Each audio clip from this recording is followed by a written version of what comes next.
ములుగు జిల్లా శ్రీ సమ్మక్క సారక్క మేడారం జాతర గద్దెల నిర్మాణాన్ని గిరిజన సాంప్రదాయాలకు అనుగుణంగా చేపట్టామని మంత్రి సీతక్క తెలిపారు.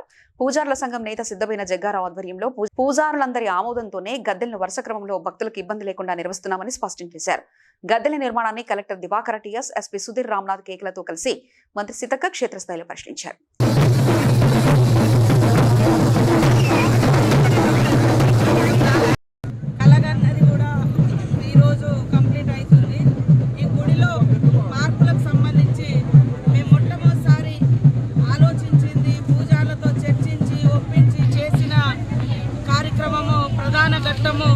గోవిందరాజు పగడిద్దరాజుల గద్దెలను మరి ఒక లైన్లో పునర్ప్రతిష్ఠింప చేయాలని ఆలోచన వచ్చింది.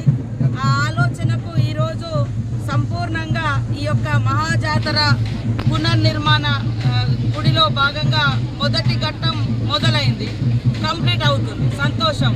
ఎందుకంటే అటు సైడ్ ఉన్నటువంటి గద్దెల్ని పగడిద్దరాజు గోవిందరాజుని తీసుకురావాలి అని అనుకున్నాము.